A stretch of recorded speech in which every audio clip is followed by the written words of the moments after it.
All right, the time is now 6 p.m. and I'll call to order our McMinnville Fire District Board of Directors meeting on February 27th, 2025.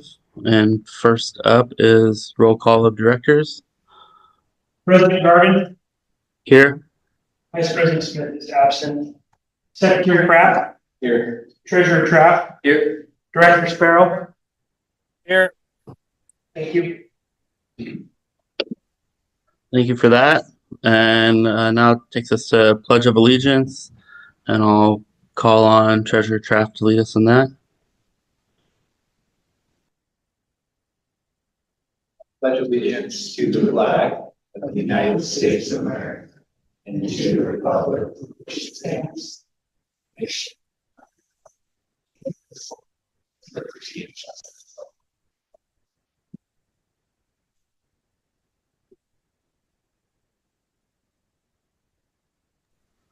Thank you for that. And that brings us to changes to the agenda. And we have one item on there. Move forward the AP Triton presentation. And is there anything in additional any board of directors would like to have as changes to the agenda this evening or staff?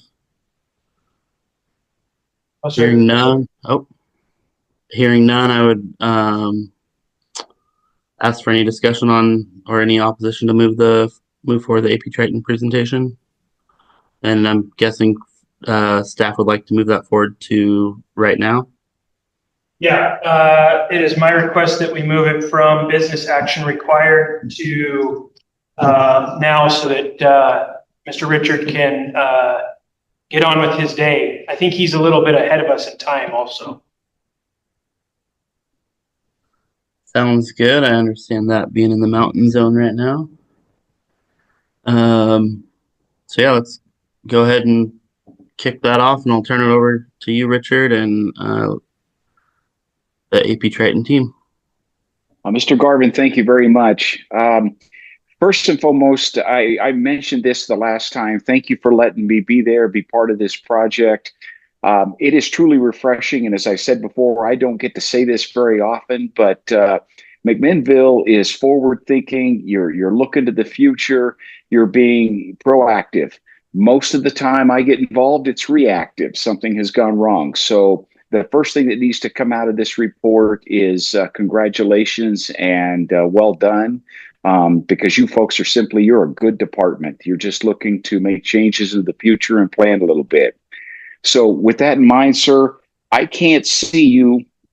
So Mr. Garvin, why don't you just take the lead? I'll switch to the presentation and you just holler at me if you need me to stop and switch the screen back out, and I'll just wait to hear your voice. Sounds good. I guess if I'll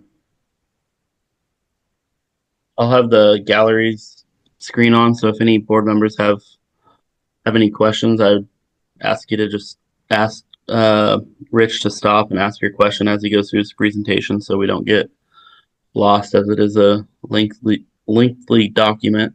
I want to make sure that we keep our questions top of mind. Well, as mentioned earlier, the chief has asked me to read each of the 240 pages to you. So I'm going to go ahead and start at the top and we'll work. I am going to go through this very quickly, folks. Matter of fact, a little bit too fast. What I'm trying to do is respect your time, and then we can go back and talk about anything that you want to. I'm at your disposal all evening, so don't let this pace imply that I'm trying to get this over with. I'll go through this short presentation, and then we can get as deep in the weeds as you folks would like to get. First and foremost, we base this on the Center for Public Safety Excellence, CPSC, and NFPA and the remaining national standards. So most of what I have, we're trying to compare apples to apples, organizations and systems your size, your response jurisdiction types, your demographics, and then we try to come up with some recommendation. In the end, you're going to hear me talk a little bit later. Ultimately, when it comes down to deciding what kind of performance you want, that's done by you folks, by the governing body. But I'll get to a little more to that here in just a moment. We started in June, and this has been very efficient as it gone through the process. It was completed on January 10th. During this time, a considerable amount of work has gone into it by your organization. The amount of data that we asked from these folks was just remarkable. So another shout out that I want to do is that they worked really hard to get this project to get to the fruition that it is right now. So thank you. Because of the complexity and the size of this project, there were a lot of people involved in this, a lot of SMEs with their specific expertise from all over the country. It's very important when we look at an organization that we try to do it from an outside perspective, try to, just give you an idea of what is being done across the country. And I think you've definitely gotten that out of this group that is on the screen right now. We looked at four things. The first thing was a standard of cover. And I know that this room has a lot of professionals in it with previous fire experience. The standard of cover is the report card. It looks at performance. It looks at the foundational elements from staffing to training. And it gives you somewhat of a perspective of how we believe you rank against those standards discussed earlier. Then a community risk assessment was done. The complexity of that and the length of that is pretty large, but I'm going to hit some highlights that came out of that with Frank and Blackley, and just to see if there's some comments that come. There was a specific request to look at your ambulance deployment. Of all the things in this report, I think that's going to be the most interesting to you. Probably is the opportunity to make some changes in the future, and as it relates to your effective response force on the structure fire. So we'll talk about that in some detail. And then we combine all this into a master plan. All of these come together. This document is huge. And it truly, in order for it not to just become something that sits on the shelf and is a living document and actually can, as you can have changes occur, a strategic plan needs to follow. As I understand, that's in the plans. And you can take these 230 pages and actually start breaking it up. We go in here and say that we believe this is a short, mid, or long-term goal. But the reality is you folks set those standards and apply specific metrics, specific timelines of what you want to get done in what order. So this document is only successful if it has a strategic plan in the near future.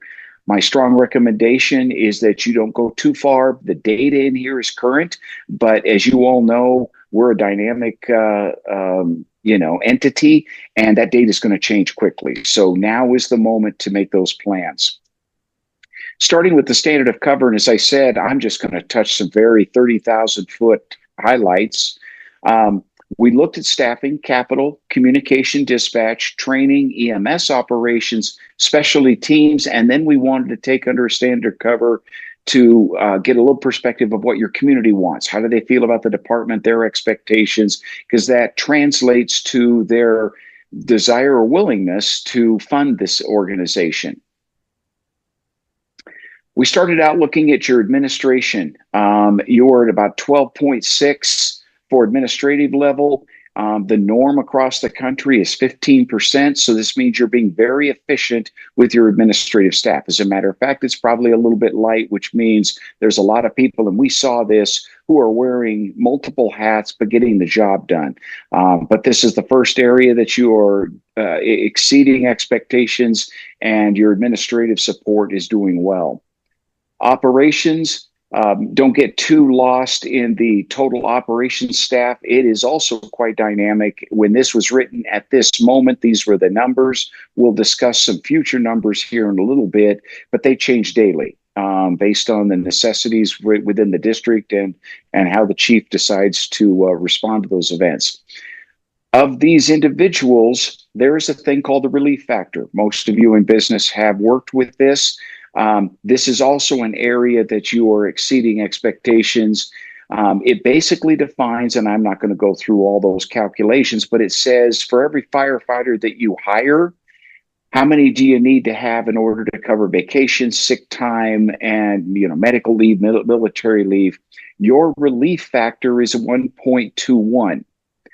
By doing that, then it translates to about 13.3 necessary FTEs. What that also says is two things. First is that your folks are certainly not abusing their sick time and leave. As a matter of fact, they probably ought to take a little more of it. I have organizations just very recently, as in yesterday, that are sitting at 2.1. You get to San Francisco, they're over 3. So for every position that they want to hire, they've got to hire 3 people. So this also points to a remarkable efficiency within your department. With regards to staffing, we found a common theme amongst all the SMEs. We definitely believe it is in your best interest to start separating out your ASA or ambulance service area staffing as it compares to your staffing for the fire department and fire response. Right now, the model is that all of your, or the majority, there is a single role out there, but the majority of your ambulance is staffed by firefighters. In concept, this works very, very well. The problem is based on the data that we have, based on your unit hour utilization, based on your interfacility transfers, and then the call distribution analysis, those ambulances are not in the area when those fires occur. Now, I understand that people would say, we had a fire a couple of months ago and we had 15 people. But statistically, we don't run that many fires. And looking at the UHU, there is a higher probability that those ambulances will not be able to positively contribute to the effective response force. So 2 things that we're going to recommend you're going to see. The first one is engine 1 to 3-person personnel. There is a myriad of evidence that supports that rolling a 2-person engine is very dangerous. And there's also, some support to whether or not it even gets to a 4-person apparatus. I know the chief is already looking into this and making discussion. The second is that we want to start converting parts of your ASA back to single role, meaning they will be a paramedic and an EMT. We're also going to recommend that you might have a BLS car with 2 EMTs, but the firefighters are going to come off those ambulances except for 1, maybe 2 of those units. And I'll get all to this a little bit later, and the rest of them are going to be single role. So this would be the first one of these IFTs because that takes firefighters out of the entire district. They cannot contribute to an effective response force. We want to decentralize the ambulances. There are everything coming out of Station 1 is basically the station itself is ineffective, but it also means that the response times could probably be improved. This is going to take some cooperative agreements, IGAs, and start working with putting those ambulances into some of those other jurisdictions, having them start and finish there, and then of course use some system status management to move them around as it becomes available. But we want to decentralize out of McMinnville a lot more of the ASA and then focus on the staffing of that engine and possibly another company within the fire district for fires.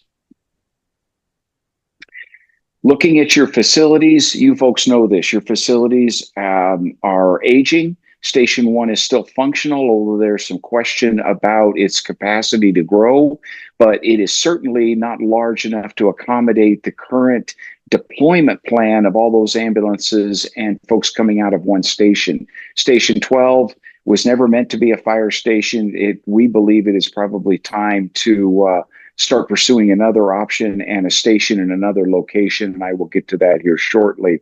But basically, the totality of the capital facilities is these need to be evaluated in your strategic plan. Consider having an engineering and architectural assessment. It's hard to determine. You need those individuals that this is what they do to determine how much more growth Station 1 can support. How many additions? What is it cost effective? Or do you start looking for another footprint elsewhere? We also recommend that you do a very detailed station location study, which those can be combined, and start looking at the future facility needs and where is the best place to put the next station. You probably have reached that point, and I'll show you based on your unit hour utilization that it's time to start talking about your long-term goals of building another station. Training, remarkable training facility. And as you can see, you provided over almost 11,000 hours of training in 2023. We did a very deep analysis of your training because it's a foundational element of how a company performs at the event. And as we started going through this, the first thing we discovered is there's some inconsistency. Each one of those green bars represents an individual. They are trained, and some of them very well trained, but we would prefer that that line flattens out a little bit. It means you have some that are very highly trained, others that probably need more training. I can also tell you that there's a possibility, and it was brought to our attention, that some of this is a documentation issue, that in reality, it's probably not this inconsistent, but as the outsider coming in, we only evaluate based on the data that is available to us. And based on that data, you have some pretty good inconsistency. So that is one that we'd recommend, and I'll show it to you here in a couple of moments. But we want more consistency across the career firefighters. Your volunteers are very consistent. This is a little more. You have a couple of outliers that is common in a volunteer organization, but this would exceed what you would see in most volunteer departments. So that training analysis is what we want it to look like on the career side. In addition, we take and compare the amount and specific types of training you do compared to the incidents you run. Now, those of you from the fire service know that we have very few fires, but they're very high risk, and the potential for injury and death are very high in there. So consequently, it takes a lot of training. So we do need to train more than the incident supports. This 14.5% compared to the 1.5% is actually in line with industry standards. EMS at 12% with incidents at 87 is probably out of balance. We'd like to see you do run a large majority of EMS calls, and this may be an opportunity to balance your training schedule out. Hazmat is exactly where it should be, very heavy in training, but yet you have no statistical, there is obviously going to be an event, but you have to start getting decimal points out there. So perhaps there's a little too much emphasis on the rescue side compared to the volume. Wildland, it is consistent. We do train, and that seems like a very consistent with the rest of the industry. And then other. There's a lot of training that is documented into your records management system. We would like to break those out a little bit. They document when they're doing truck checks, they document when they're working out. This is certainly within the boundaries of training documentation, but there's a preponderance of that when you look at this compared to the incidents run. Another incident would be alarms. It would be those kind of public service things that perhaps there should be a reallocation. I want to emphasize one more time that this does not mean that this training program isn't doing it right. What it appears is that the documentation needs to be adjusted a little bit and how the records management system is recorded. Consider annual training. One of the things that Bill Boyd pulled out of that is, since you have such an emphasis on the ASA, those folks spend a lot of time on the ambulance, very minimal time on the actual engine and running that type of event. So consequently, making sure that there's a standardized program that says these specific requirements for every firefighter every year, and specific evolutions, whether it is your bailout, your RIT drills, your night drills, all of these that fall under NFPA is critical. I think you're getting that training, but it appeared to be inconsistent. So this would be the first start, is to have mandatory annual training requirements beyond certification. Everybody's maintaining their certs, of course, but we want to take it a little more formality. In concert with the recommendation, we recommend that your training staff sits down and tries to rebalance fire and EMS and rescue training to be a little more consistent with the type of calls that you are actually involved with. Looking at the community, and as I said, I know it looks like a blur here, and I'll be glad at the end of this to go back anywhere you want, Mr. Garvin. This is what the priority of services were by your organization, or your community, about your organization. Their highest priority, 93%, would say that EMS was the critical priority. Fire suppression, of course, is always very high. It is unusual to say that 3% believe that fire suppression is a low priority. I can't speak for everybody, but wildland is a little bit higher than expected. And then you go down the list all the way down to community outreach, where there's not a major concern. They believe they're getting enough community outreach from your organization. Doesn't mean there can't be some improvement, but as a whole, this demonstrates what your community expectations are for service. Satisfaction. Your organization is well respected. You basically are getting somewhere close to the 98% or 90% of, let me say it again, 98% of some level of satisfaction, and barely 2% of people were dissatisfied with the work. This is a statistic that I don't get to often say across the board. So your constituents believe that you're providing the service they want, and their satisfaction is very high. This is always an interesting thing. This is either the need for improved response or it is a need for better community education. The majority of people, the respondents in this, want a 5 to 6 minute. There's a large percentage that want 4 to 5 minute response. And this can absolutely be done. As I mentioned when I got to speak to you folks before, we can give them all a 4-minute response if they're willing to pay for the resources, the stations, the staffing, the engine companies, and so forth. Sometimes it is important to explain what really a response time counts for. EMS, of course, is probably one of the most critical, and then structure fires. But again, I'm not saying that these are right, wrong. This is the expectation, but perhaps it just means that we need to do some more community outreach so they're educated that maybe a 5-minute response time is not necessary in your kind of jurisdiction. Quite frankly, most urban systems couldn't come up with either one of those responses. Service demand. So this is looking at the statistics. Now we're going to just look at it empirically. I'm sure everybody in the room can see 84.5% of EMS, fire at 1.59%, and then you work your way down with the other various types of incidences throughout the 3-year period. Nothing out of this is out of the ordinary. Most of the fire service right now is very EMS centric. And so consequently, we have to put our focus and efforts into that particular response. One thing that was interesting down here is the mutual aid.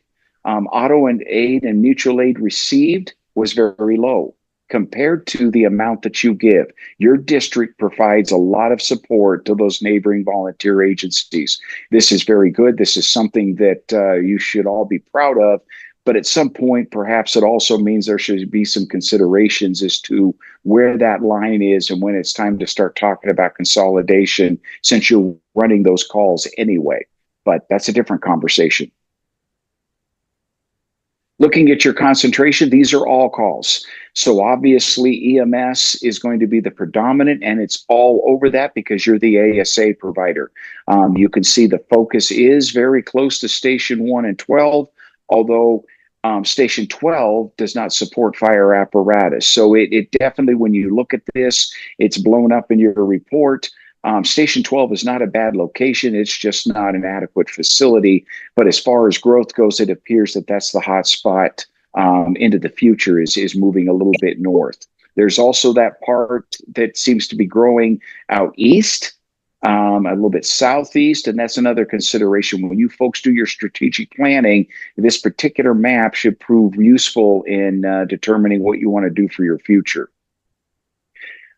I showed you the temporal before. Obviously, the days of the week across the top and the hours down the left. And it just shows that you, with the exception of Sunday, you are busy from 9 a.m. to about 6 p.m.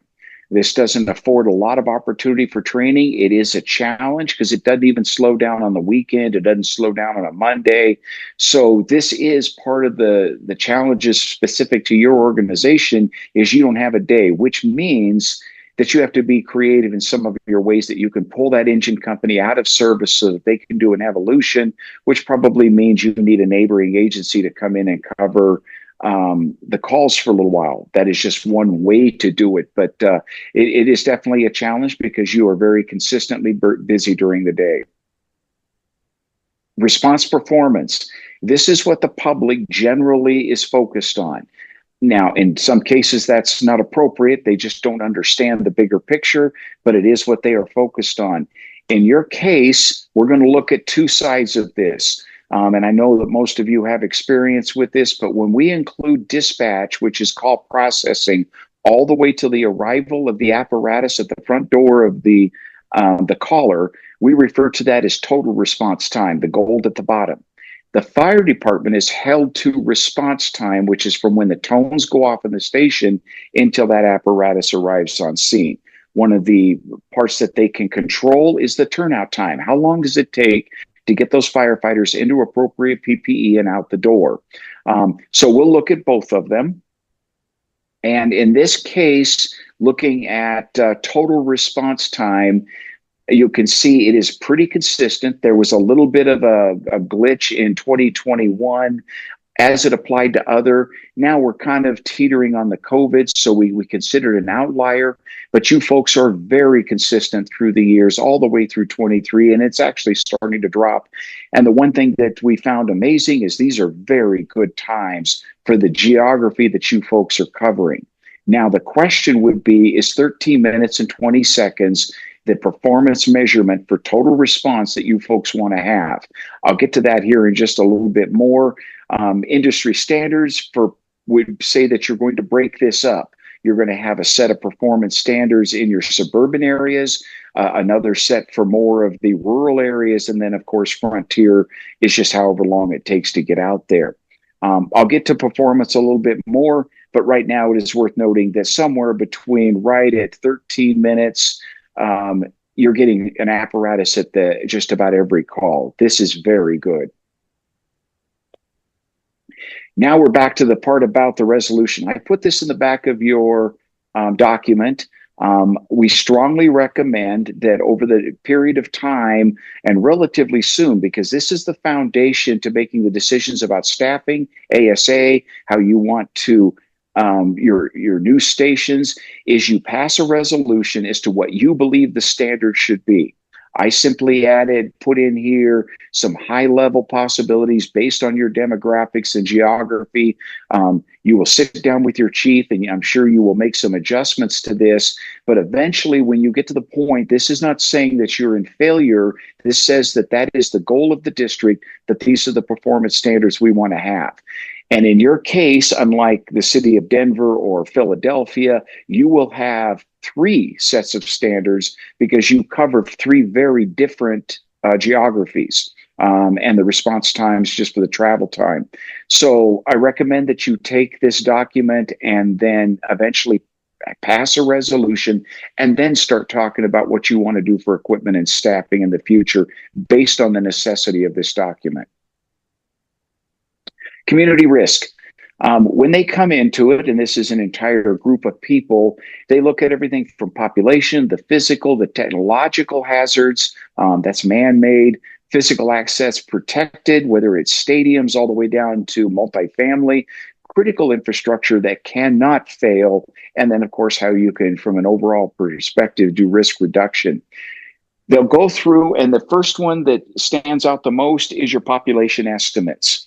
We have a little bit of a challenge because that you're a district and the census doesn't break up that way, but we believe these are pretty close numbers, and clearly you're growing. That's the bottom line, is the population is starting to climb and you have a very desirable place to live. So I don't anticipate that this is going any direction. And there isn't any data that doesn't support that increased population results in increased service demand. So the more people that move there, the more businesses that will start and the more calls that you will run. So you're climbing pretty quickly, as a matter of fact. So population is going to be your number one risk factor as you start to look for the next 5 to 10 years. Floods and your flood zones, your energy hazards, and of course that everything, including electricity. And then your transportation hazards translate to what you will see in the document as these risk scores. I explain it just because people never understand exactly what these do.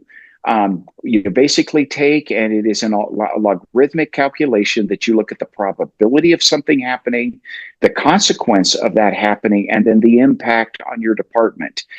In this case, looking at physical assets, these are high risk facilities. The probability is very low. But the consequence would be very high and the impact on your department would be very high. But when you see in this document for each one of these, and I'll jump one step back, when you see that for each one of these, it's kind of an indicator that when you see a lot of green, then that's probably an area that you should focus resource staffing and training and those kind of aspects for service delivery. That doesn't mean that you don't train for this. It just means that this is going to be a lower incidence.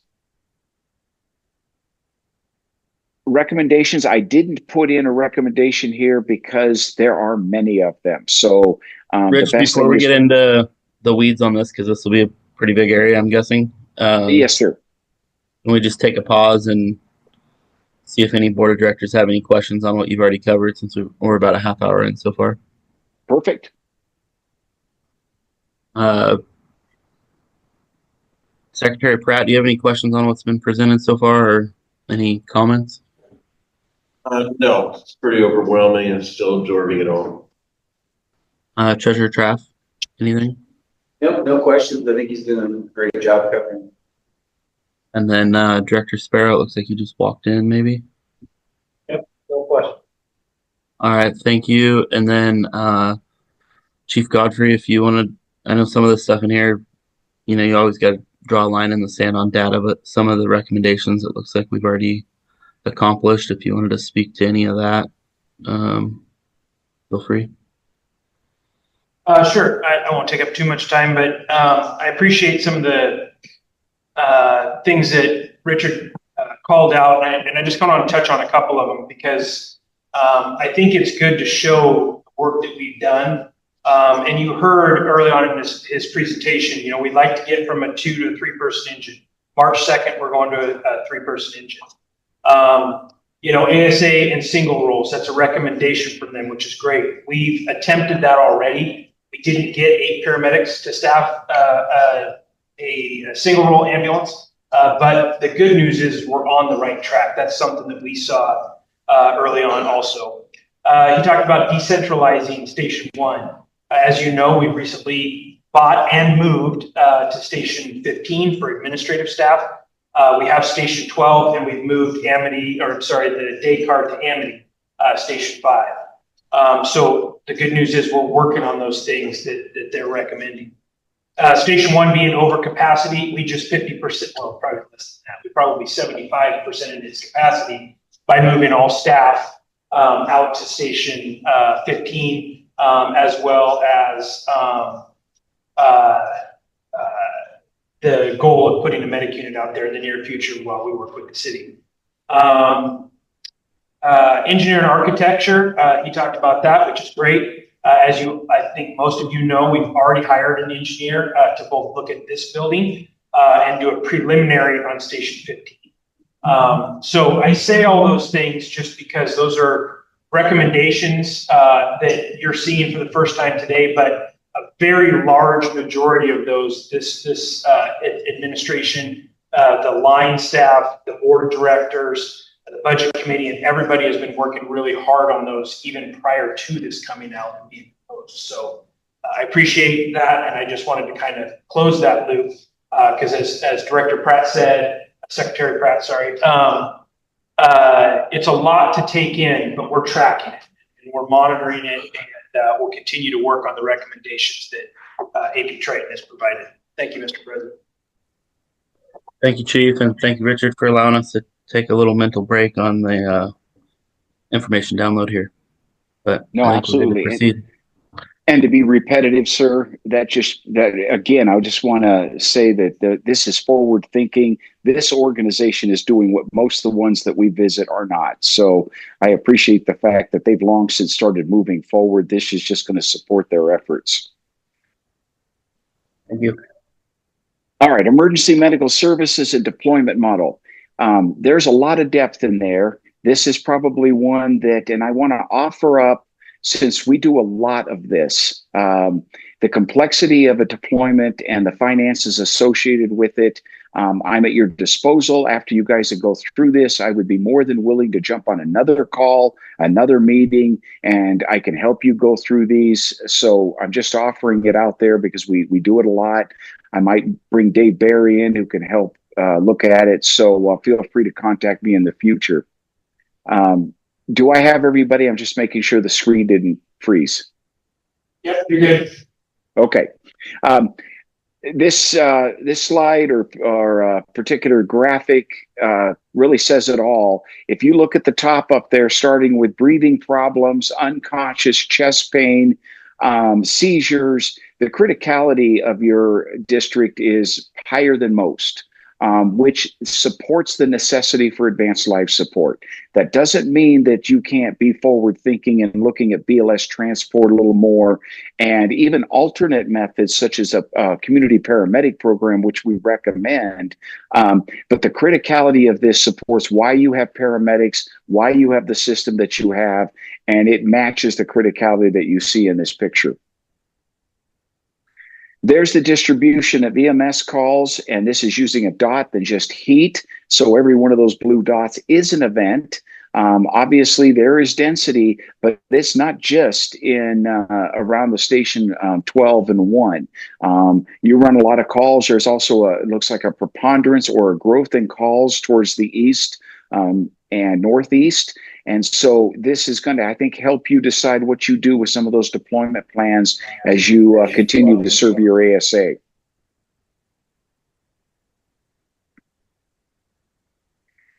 The staffing models, a couple of things. These are, because it's not going to be exactly what you might expect. We have estimated cost, and we know what we believe should be it based on the national standards and a lot of entities that we consult for. We add staffing estimates for overhead staffing, and we put a 5% margin in everything we do. So this is 5% higher than necessary.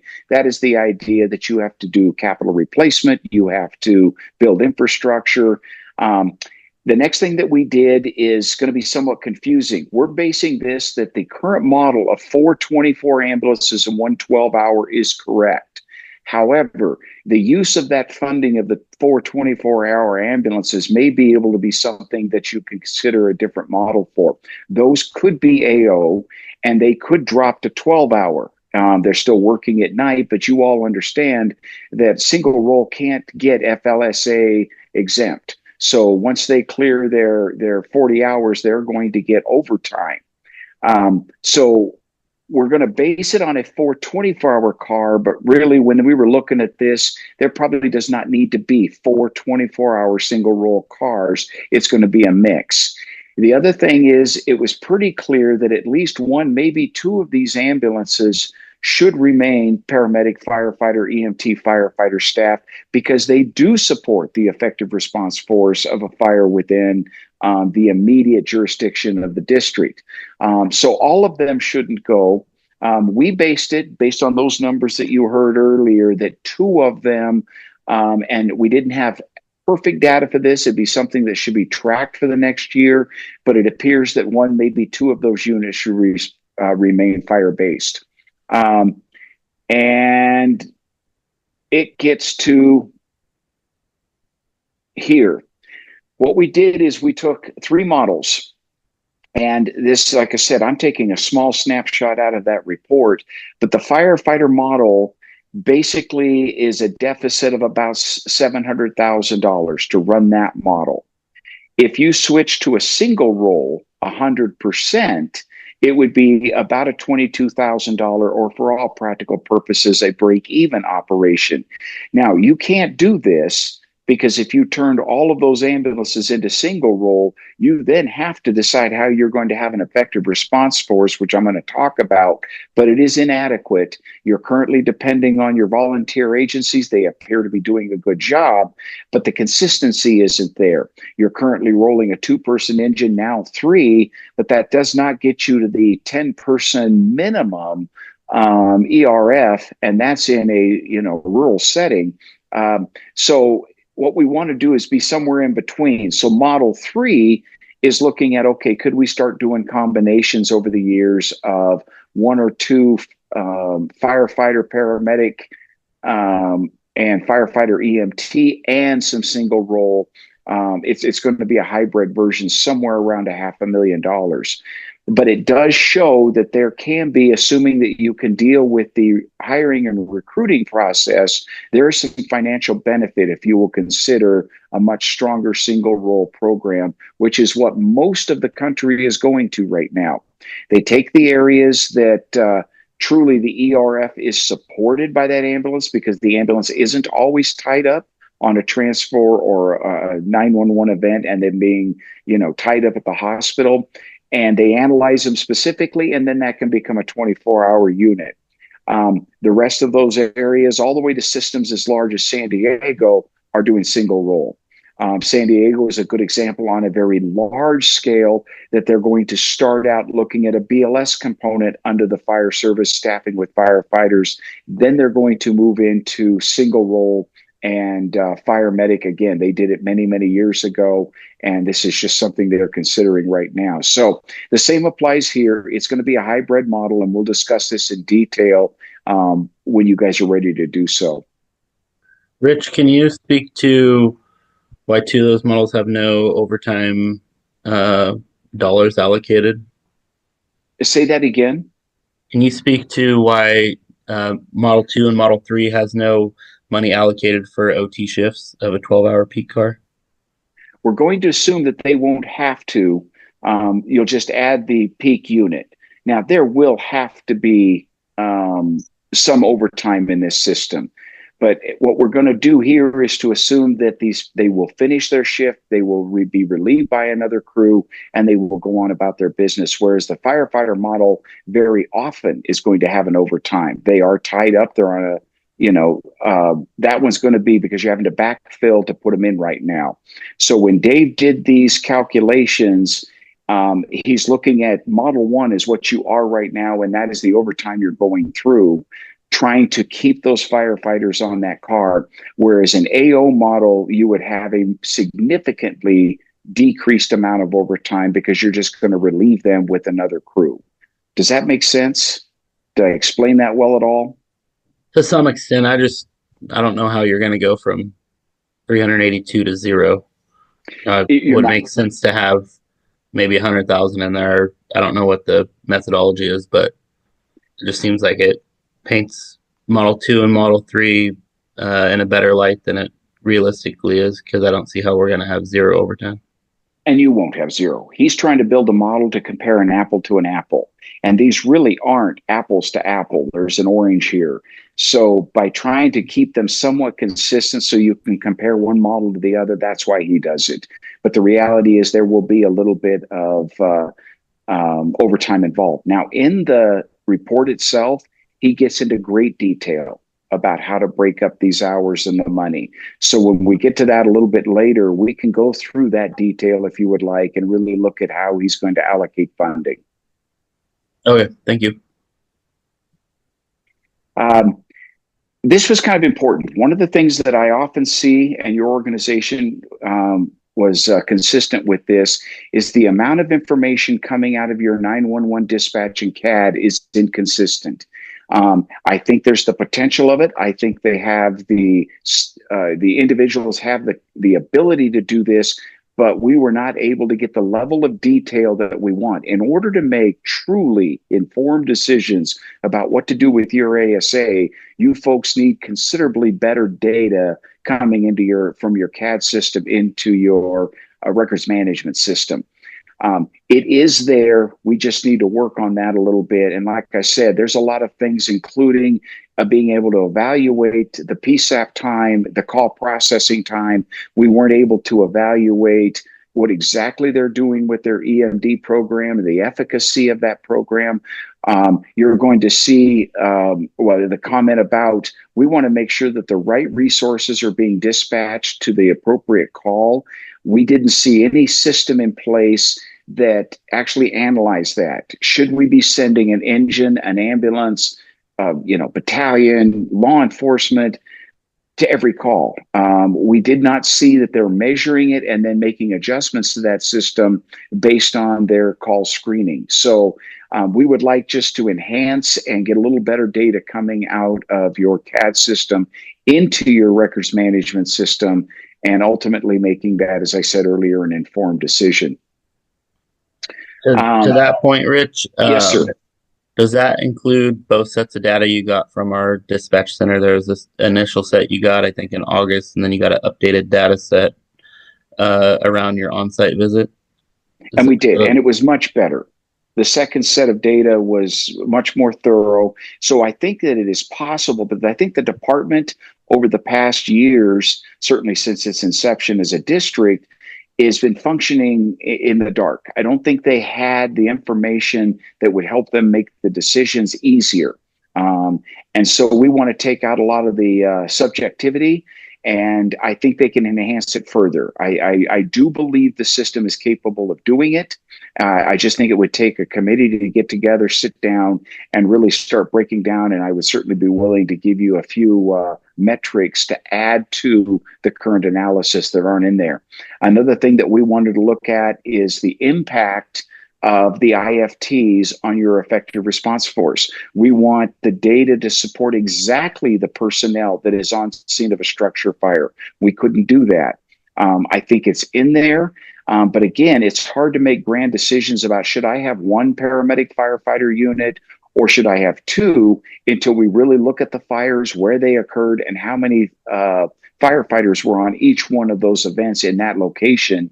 And then it helps you make these decisions. So I just think you can. You're right. The second set of data was remarkably better. It can be better yet. Okay, I just wanted to verify that we still Absolutely. need to improve, and that was a current slide. Thank you. Perfect.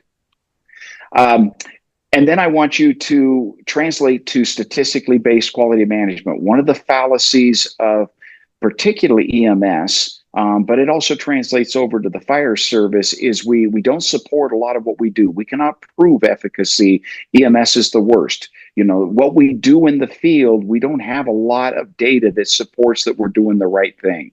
So once you clean up and get a little deeper perspective on that data, then I want that data to drive what we call evidence-based medicine. Are you carrying the right medications? Are you doing the right procedures? Do you have the right level of training?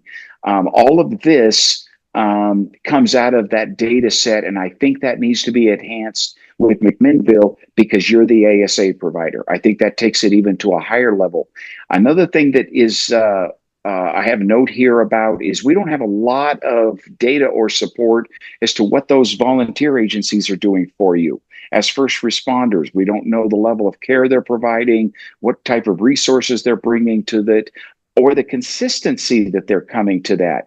We saw that there were a number of calls where you're sending your engine to go to an ASA call and out of your district because they didn't have the support of that local jurisdiction to do it. We want to look at all of that so that you can make an informed decision about your EMS. That was a big speech about I want more data. Is that better? General recommendations. This is critical.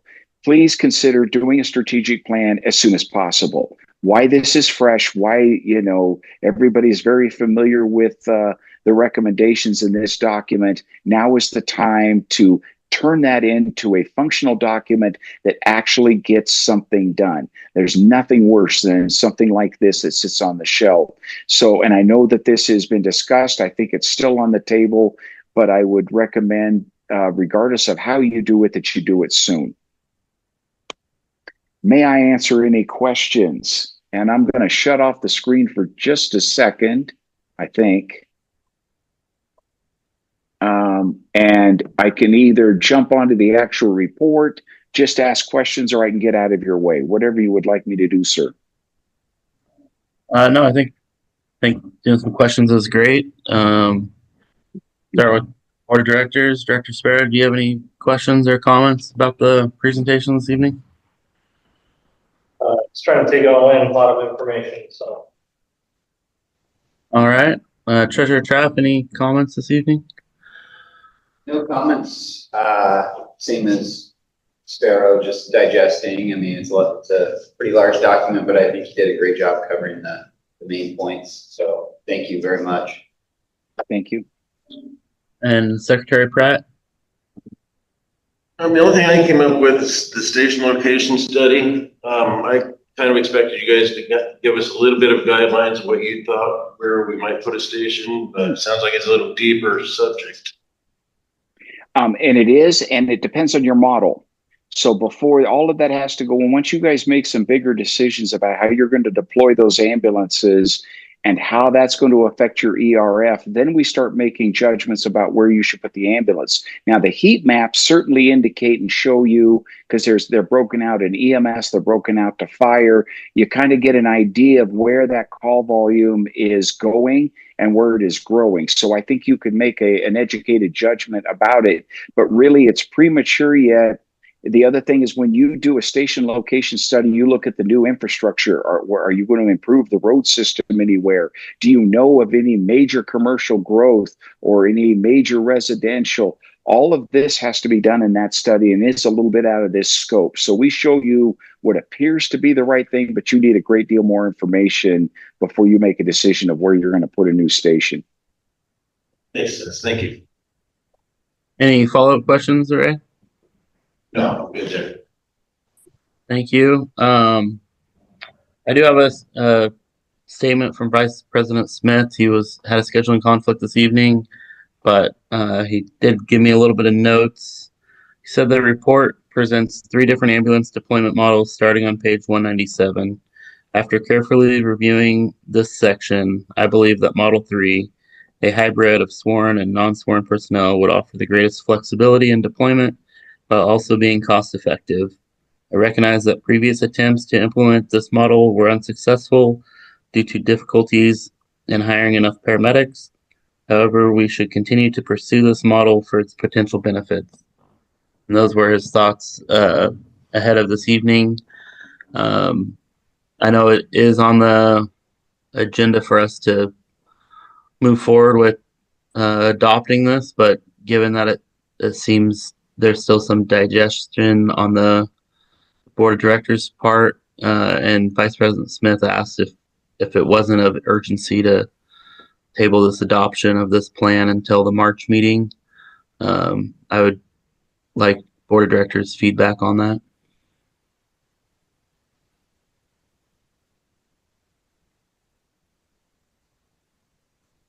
I have no problem tabling it until the next meeting. Treasurer Traff or Director Sparrow, any thoughts on that? I'm on board with the same. I think having a little bit more time just to go through this would be a good thing. Unless, like you stated, unless you think that it's time sensitive, but I don't think it is. Director Sparrow, any thoughts? Is there a reason that it would be time sensitive? So, we're tabling it as well. I don't know if Chief chimed in on that, but I don't believe it'll be time sensitive. But if staff or Chief wants to share their thoughts on tabling it, I just want to make sure the board is comfortable with it before we adopt it, with it being such a large document and in my opinion, a precedent-setting document. No, I don't have any issues with it. And as Richard said, now that he's given his presentation, which you've had the chance to read it, but then verbally hearing his presentation might have sparked some other questions. I give you the opportunity. He's offered to jump on another Zoom or something if you happen to have questions or clarifications. I think that would give you an opportunity to do so. He's a busy man. We're not the only one he's working for, but he's pretty responsive if you reach out. And I don't have any need. The strategic plan part of it, we're getting a bid for the strategic plan, so that will take them a little bit of time to get that back anyways. So we're not launching it this afternoon. With that said, we will be launching it within the next few months, not few, but 3 or 4 months after we get that bid and after you guys approve it. So I do not see any reason if you choose to go. Okay, thank you. I would just ask that with us tabling this, that the board comes to that March meeting with the capability and forethought to have a robust discussion around that sample resolution and be able to give staff direction on edits we would like to make to that, as well as how much of that you want to take it how it's written, or if we want to draft our own, but at least be able to adopt this plan or adopt it with amendments, and then have a discussion around a resolution, because it is important that we set standard metrics and don't just have a binder sitting on a shelf. And then open it up to Richard for any comments. No, thank you again, and please reach out if I can help you with this, and I'd be happy to do so. We can just set up another meeting if you want to get deep in the finances. Okay. Anything additional from staff? No, sir. Anything additional from the board? No. All right. Well, Michelle, do we need a motion to table this, or just head nod from the board of directors is good? Yeah. You don't need a motion. Thank you. Well, Richard, thank you for joining us this evening. All right, And, thank you very much. We look forward to getting this across the finish line next month. Perfect. Thank you. Thank you. Let me get back to the screen I need here.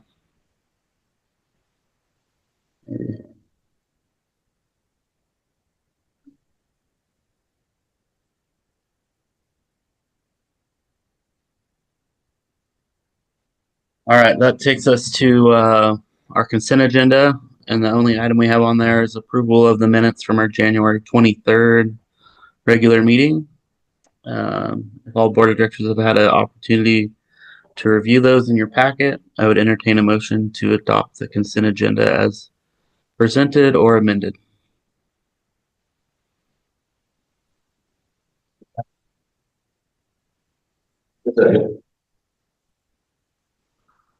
I heard that there's a first and a second. I didn't get to hear who made that, but if Michelle could or Donna could record that, then I will ask for a vote. All in favor signify by saying aye.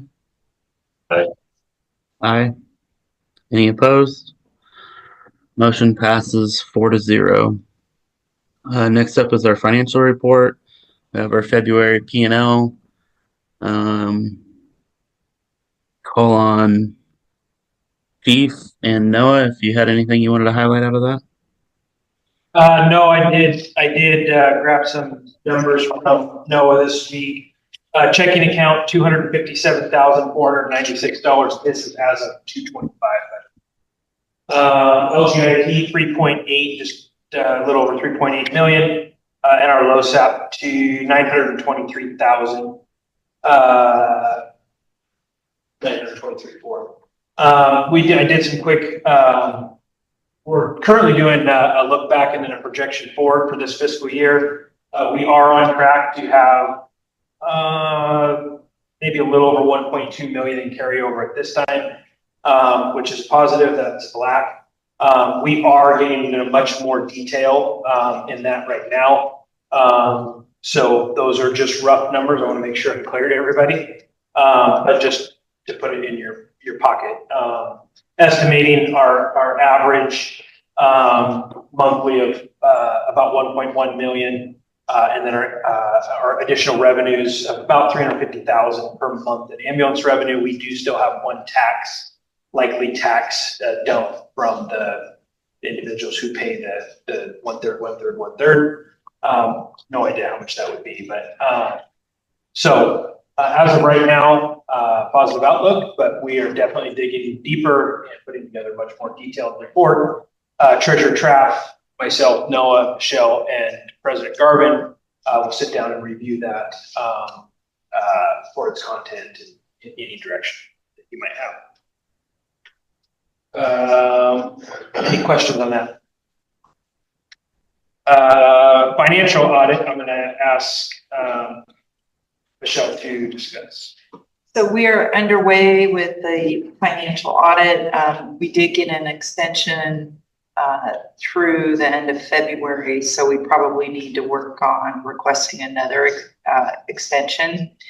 We've provided everything that the auditors have requested so far, so they're doing their work, and we are waiting to hear from them with a draft report or for any additional requests. We do expect them to do an on-site visit in March, and the on-site is typical.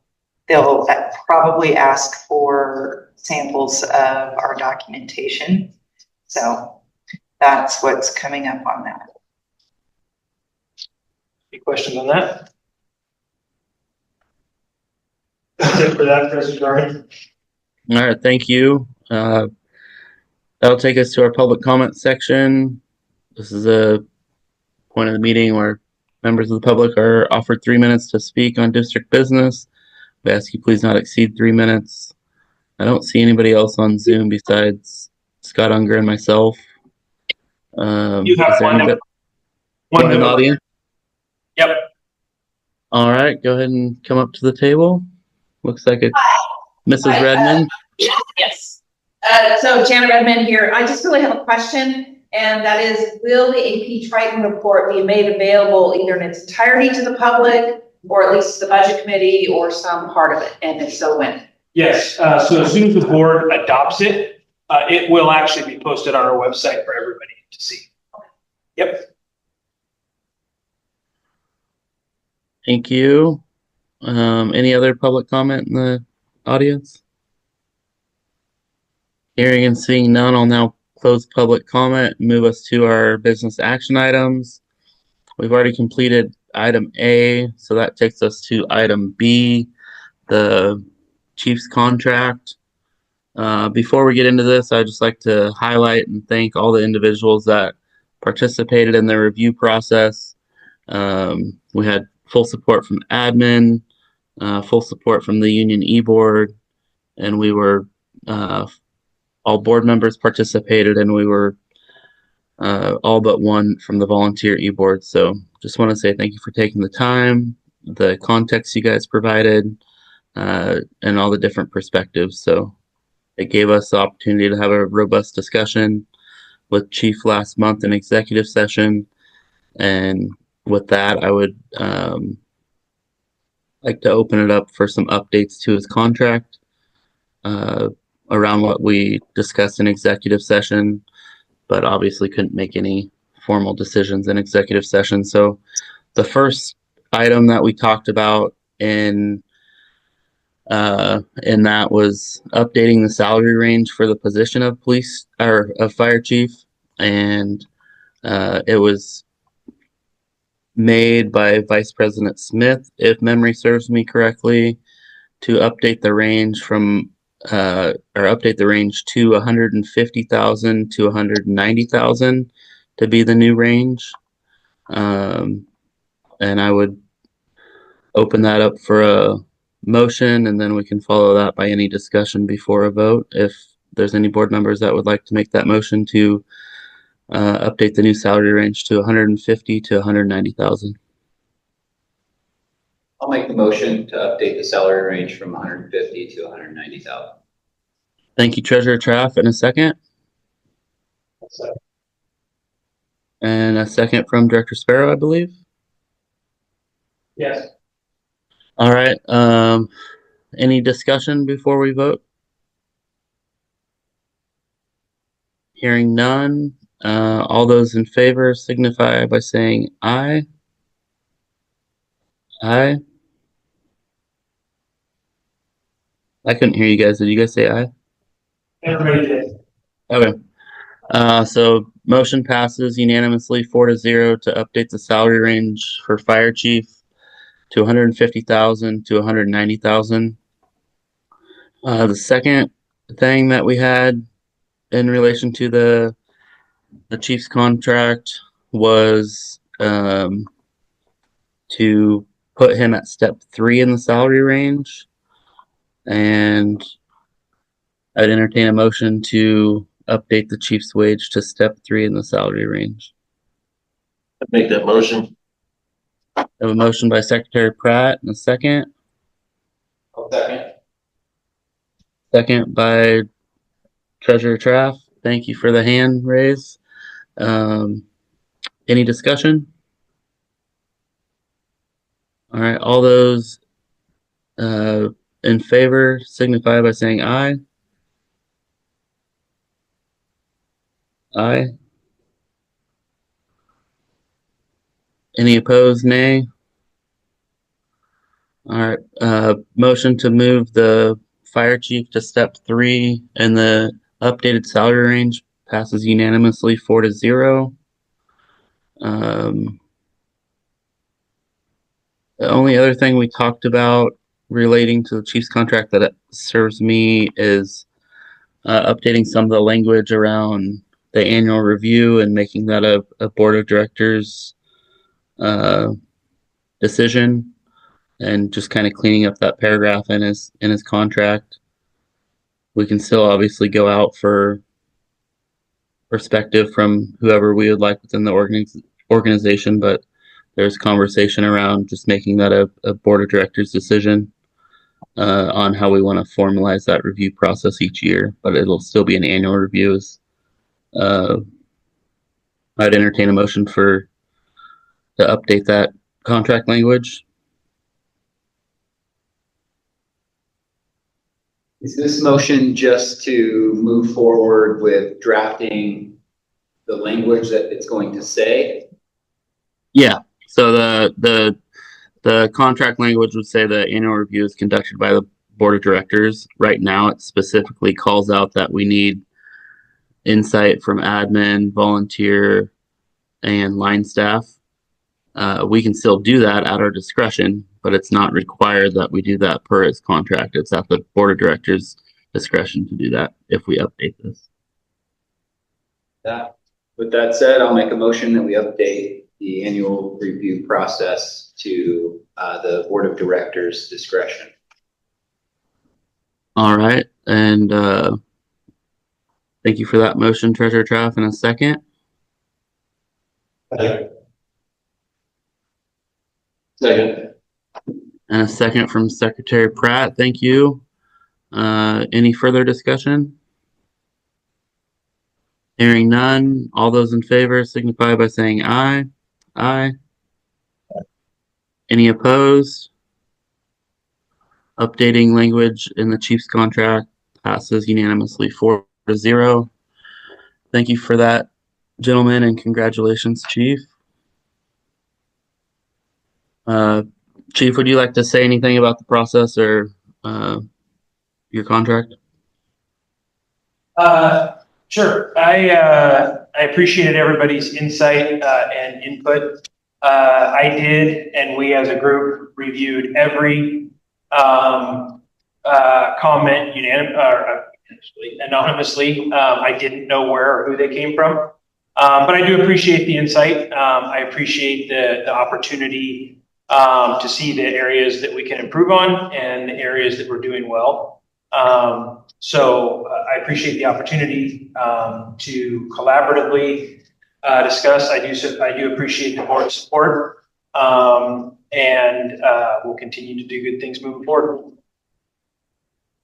Thank you, Chief. And I would like to acknowledge that that was our first review process, and I realized the software that was utilized was cumbersome for some. So we'll look to improve that as a board in our next review process, and just really appreciate all that took the time to provide thoughtful comments in your scoring. And the only way we get better is by knowing where we need to improve. So thank you for your time. Next up will take us to board committee and liaison reports. And first up, we have Treasurer Traff with LoSAP. The chief kind of touched on that. So change in value, and between change in value and disbursements, there was only a change of about $300. So nothing else to report though. Thank you. And next up, we have branding. Director Sparrow, anything to share on that? There was a meeting. I was unable to attend. I believe, Janet, you were there. I know we're working on badges. Yeah, we've got mock-ups, we're getting mock-ups of badges, to look at. And then the challenge one, we've got a design proposed for the front and back for that. Some really good looking stuff on that challenge point, and then moving forward with, the new badges. Awesome. Thank you for that. And thanks for your assist on that, Janet, and your time you've put into that branding committee. It's much appreciated. Next up, we have board information reports. Anything from the board on informational items? I'll just share that I attended the SDAO conference in Bend the start of the month. The fire district's very well respected. Heard a lot of nice comments about our chief and our staff chiefs, and just people genuinely excited about what we have going on here and the direction that we're headed. Some I had never met before, but they introduced themselves, and so that was nice to hear.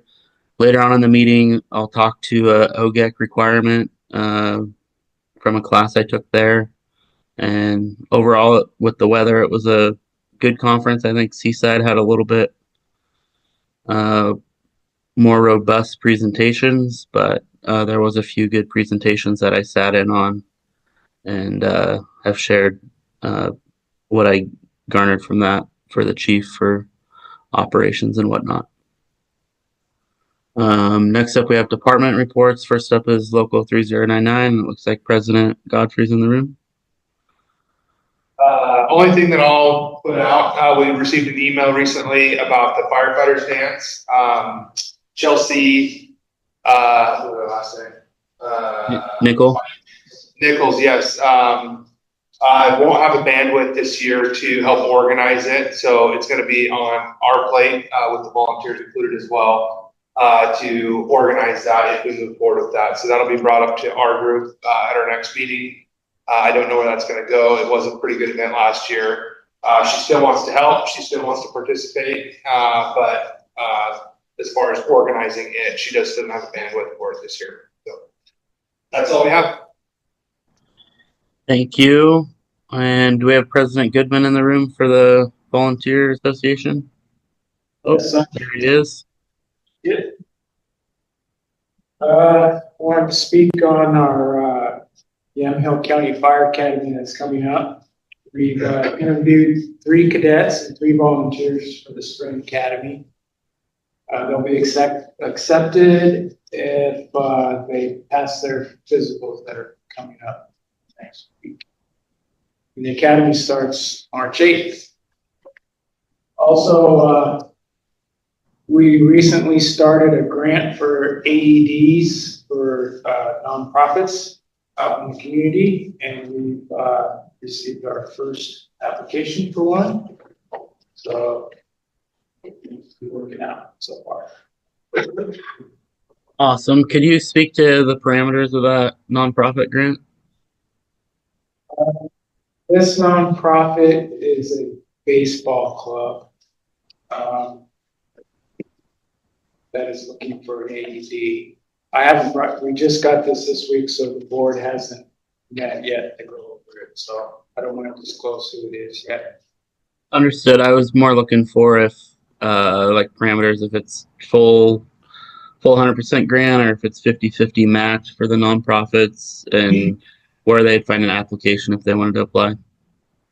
So the application is available at the front office. It's online. At the moment, we are going to give away 3 grants per year. And the funding that is coming for this is from the CPR classes that we offer. So we're kind of turning that money around and just giving it out as CPR or the AED devices each year. Awesome. Great work. Thank you, President. Anything additional? No, that's it for this evening. Thank you. That'll take us to item 3, the fire chief's report, and I'll turn it over to Chief to run through items 1 through 8. I got a couple extras, you know me. I did want to loop back around to 3099. We do have a signed collective bargaining agreement. So we do have, it is officially official. So thank you to Local 3099 for their work on that and the partnership. I appreciate the work that everybody put into it from staff to Local 3099 staff. Station 15 update. We are all moved in. Say that lightly, but all staff is out there and operating from Station 15.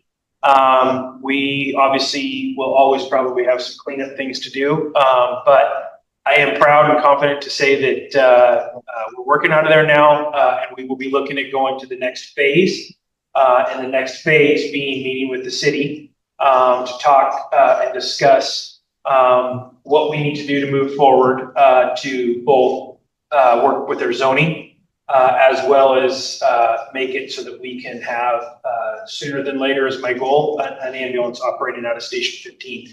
As you heard from Richard's presentation, diversifying our ambulances is necessary. Everything currently comes out of downtown. Now, admittedly, a large portion of our calls are within a very close range of Station 1. But having an ambulance up north at Station 12, moving Medic 5 to Station 5 in Amity, and then having the ability to move an ambulance out to Station 15 will better diversify not just our ambulance responses, but that Station 15 ambulance will be a dual role ambulance. So everything from, being first in on fires or major accidents. There has been Station 15 staff personnel that have been first in on several calls already. Out on the Highway 18, predominantly the Highway 18 fairway. And that just, as you all, at least my board knows, but for the community too, just because we're just staff chiefs and we don't have, hoses and things like that. Number one, we do carry, all of us carry medical equipment, but that early request for helicopters and additional personnel and additional extrication and additional ambulances is critical to that chain of survival that we talked about. So it's already benefited us, but we have a lot of room to grow. So we'll be moving on to that next step moving forward. And then we are working on the grant processes to look at phase two, the next phase for seismically upgrading that facility. So we are going to have the architects come out and do a deep dive, get us real good concrete numbers, and then putting an ambulance out there, making the central facility helps with that grant process. So the Chamber of Commerce did ask me if we were going to have a ribbon cutting. I told them I was going to leave that to the board's discretion, whether we want to do a soft ribbon cutting, kind of a kickoff to the future, or if you all wanted to wait until we had ambulances and or an actual opening as a fire station. I wanted you guys to have input on that. I'm fine either way. I think we should be proud of the facility, but I kind of think it's I wanted to know what you guys thought. But the chamber is very interested in helping with that and highlighting the future of Mac. Do we have a greeters plan at any point in time this year with them? We are in discussions with them, yes. We do not have one planned right now, but we have offered it. I would support a ribbon cutting if we could host a greeters out there. I just don't think there would be a very robust turnout just for a ribbon cutting, as I've seen when they're not in correlation with the greeters. So I think if we're going to ask staff to take the time to prepare for a ribbon cutting, we should make sure that it's, worthwhile of their time. And if we could pair that with the greeters, that's, sometime in the remaining fiscal year. I know their calendar fills up quickly, but they also have people drop out, especially this time of year with the weather, and that facility is big enough that we could host everybody inside, downstairs, and talk about the building and maybe offer some walkthroughs. Thank you. Anybody else? Okay. I will work on that. This is your warning from VC3. Please, when you log in your computers, complete the VC3 training because we get reports, the nasty gram reports. All of us are required board self-service, all admin staff and all line staff. So if you could, please, it should be in your emails. If you need help, contact Chief Law. I hope that's right, Chief. Sure. Yes. And we'll help you through the process. I'm going to skip number 3, third person staffing. As I talked about earlier, we are moving forward with 3-person permanent staffing on engine 1 starting March 2nd. We're finalizing a couple of draft policies, but right now, we will be moving forward with 3-person staffing. So I think that's a huge win for this fire district, for the safety of our line firefighters that work very hard day in and day out. And as I've said since the day I got hired, actually before I got hired here, 2-person engine is not an engine. So I'm proud that we've moved to that point. Thank you for the support. Thank you to the union for their work. And thank you to the board for your support during that. Want to give a quick hiring update. We have Emmy and Noah here today. Emmy started on Monday. Emmy, actually both, I am proud to say, are McMinnvillians.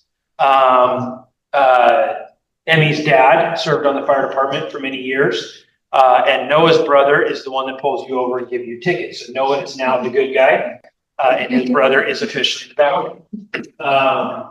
Noah is also big into Star Wars, which is a huge advantage because we have $1 billion worth of Star Wars stuff still in that building, which is now in his office. We also on the line now have Evan and Layla, which are 2 of our dual roles that we hired. They are both officially on the line. I'm also happy and proud to say that Layla, at the work of the line staff, she was very lucky, and we were very lucky to have her do her paramedic internship here while working. So if you ever see her, and I mean this sincerely, pat her on the back. She not only is a career employee here, but on her days off, was also doing her ride time to complete her paramedic. She has completed it. She has passed, and we're just waiting for her official certificate to give her a pay raise and a pat on the back. So Evan and Layla are both on the line and doing good work. I missed anybody. We, help me out on the dates, 11, 12, 13. We are interviewing 19 individuals for 6 open positions on the 11th, 12th, and 13th. We had a good turnout for us, upper 30s. And admittedly, many of them EMT firefighters. We struggle to compete on the paramedic level, but we will continue to work on that. I have assigned Chief Hannafin to assemble 2 teams of individuals who are going to go out to all colleges in the state of Oregon that provide fire and or EMS programs. So she is currently doing that now. And we're really going to work over the next year to get our name out there, show what we provide. In that same light, I think I've brought this up to you before, but I am, two things. I don't want to get too confusing here, but we will be hosting, starting June 21st for 15 weeks, we will be hosting the 3 fire students, 1 per shift from Schmeckett Community College. It's their CWE hours. They ride for 5 weeks. They're on shift. They're fully certified. They're fit tested, vaccinated, turnouts, everything. They can do as little or as much as we want. The goal is to show them station life. We don't have to drill them. We don't have to check them time for like in the old days for hydrants. So we will have as many as 9 of them here this summer. In addition to that, I am bringing back the student sleeper program starting in September. I have already been asked and have met with the fire program coordinator from McMinnville High School. There are already students who have heard it through the grapevine that want to be sleepers here. So with our great work, the Chief Slavin's back there, and an anonymous local donor, and Mr. Farnham and a couple others, the Stearns. We have a grant program that pays for schooling. I believe it's for nurses also. Is that correct? Nurses, EMT/paramedics and firefighting, as well as other grant opportunities we have through the volunteers, and the Oregon Promise. So we're going to look at a little bit more at what type of stipend we can give to help them with costs, their day-to-day costs, gas, some food, things like that, because we're really trying, and that was part of the meeting I had with Bob from the high school is, how can we step ourselves aside from everybody else and make it successful? There's a lot of kids out there who qualify for the Oregon Promise for many reasons. And some of them have difficult family lives. And so this is just another way that we're trying to boost our local individuals that come out of the high school. It is open to anybody. Anybody can apply. But it's pretty positive. We already have some local firefighters. That's just one of the ways that we can compete, if you will, with the larger organizations that surround us, is that local draw. So I, being a student 30-some years ago, have a passion for it. We'll be bringing that back this year. So I think we have a lot of good things going. We have a lot of work to still continue to do. Our crews are getting worked very hard, a lot of mandatory and voluntary overtime. And this hiring will help. And it is the goal of this hiring to help and continue to move forward and draw more and more people. So, question on that? Senator Merkley, Chief Law, here, but Chief Law and help me out, Susie, Tiger, and Doug. So 2 volunteers and 2 career went down to California to help combat the wildfires in California. I was reached out by Senator Merkley's office and asked if they could present us a flag in appreciation for all the work that the Engine 14 crew led by Chief Law did. Of course, we happily accepted. I won't steal President Garvin's thunder, but we were able to meet with Senator Merkley beforehand also, and get a little bit of plugs in for things that the McMinnville Fire District could use. So all in all, it was a great event. Again, I just want to give one last shout out to the 4 that went down there. It's a lot of time away from their families, but also 2 of them actually have jobs that they were away from it. I don't know how they do that. I don't know if they have to take their personal time.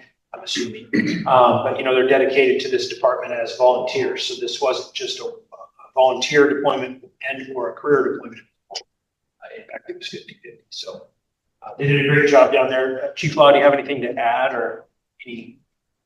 Just highlight the community down there was very supportive of us as well. Going down, tons of high, thumbs ups and bumps and stuff. And even 18 days later, returning, the community, everywhere we'd stop and fill up or whatever, community members were walking up and saying thank you. And also a good job to OSFM and the group down there with the local ties and connections from relationships down there.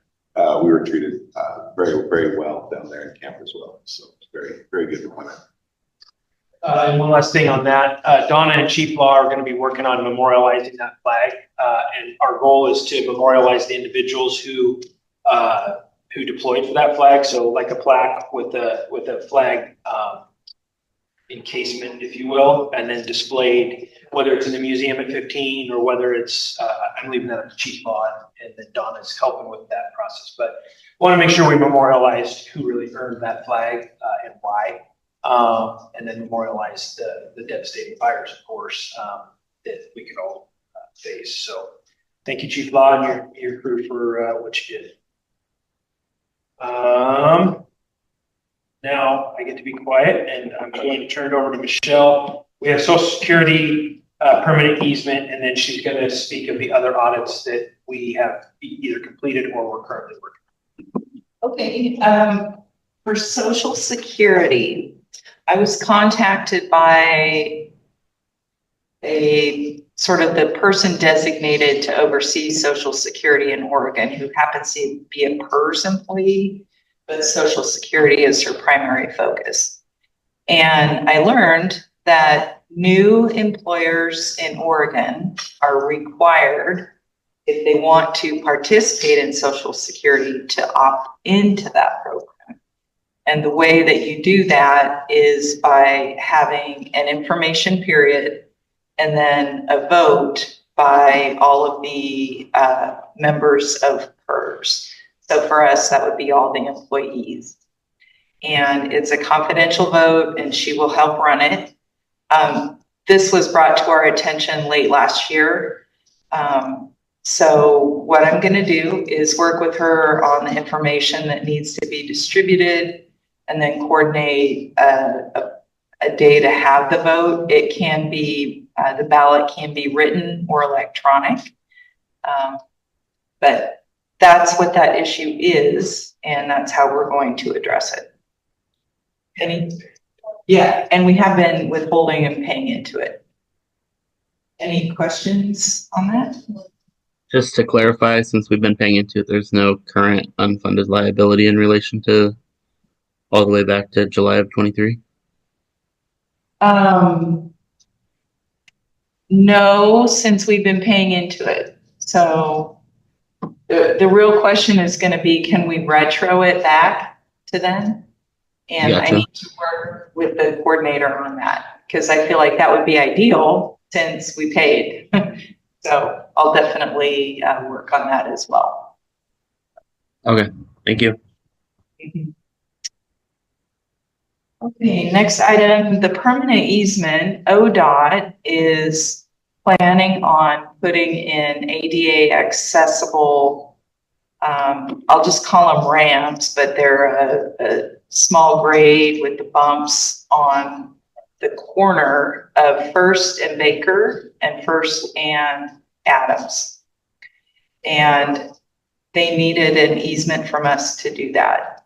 So there are two pieces to that. One is the permanent easement, or a very small piece of our corner property there.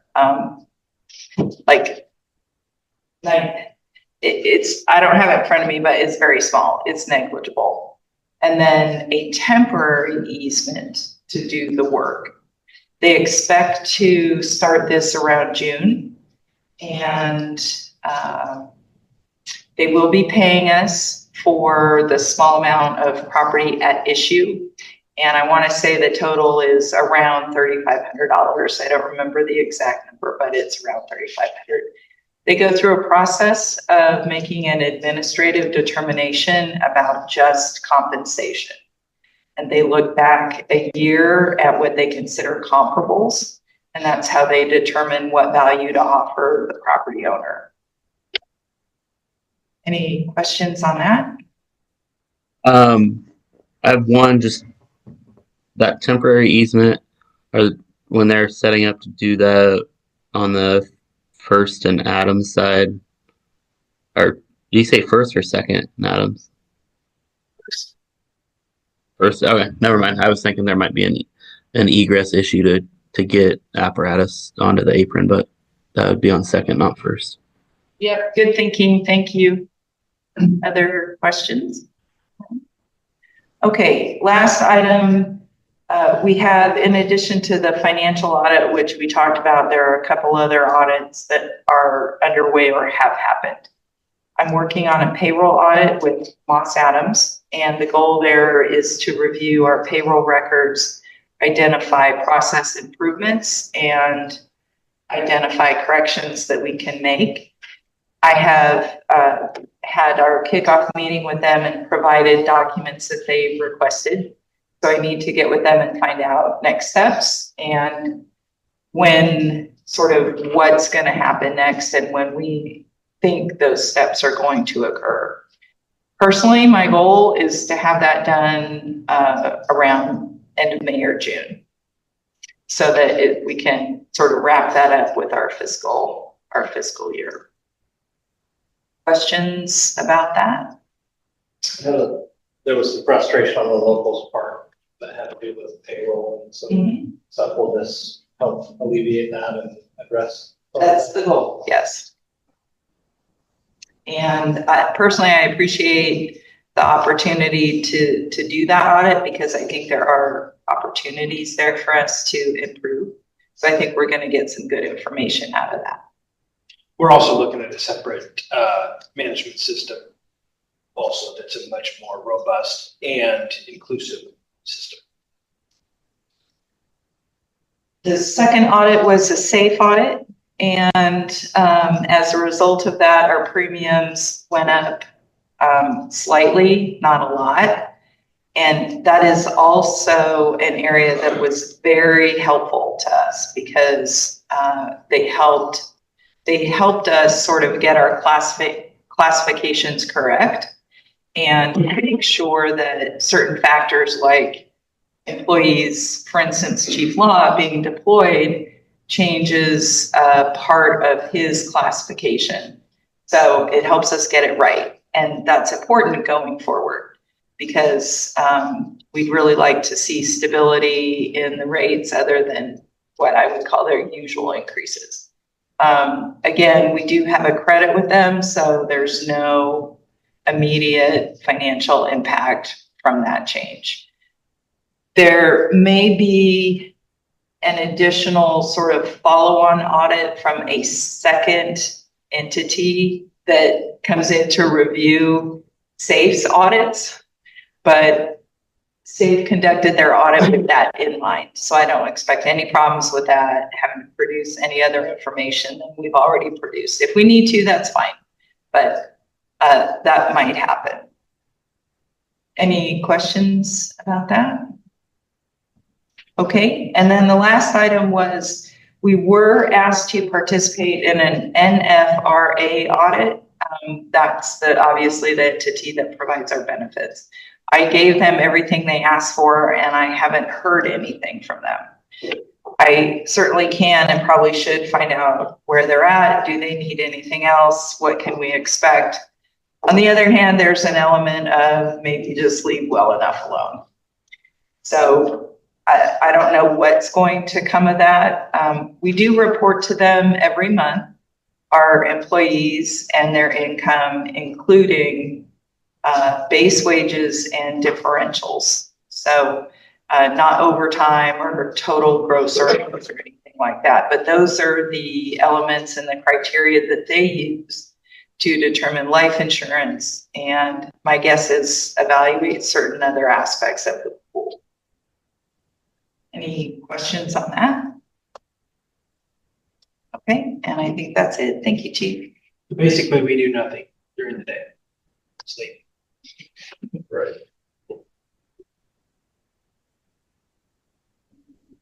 That's it, President Garber. Thank you. All right, thank you. Any correspondence anybody received? Go ahead.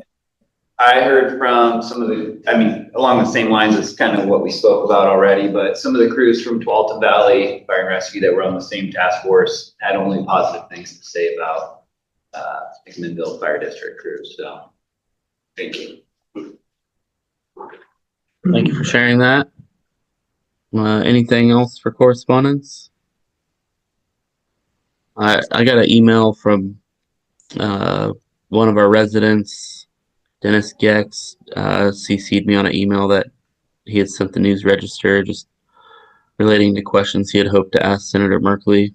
Nothing really fire district specific in there, but he appease me of the information that he had hoped to ask. So thank you to Mr. Gex for that. I always appreciate his insight.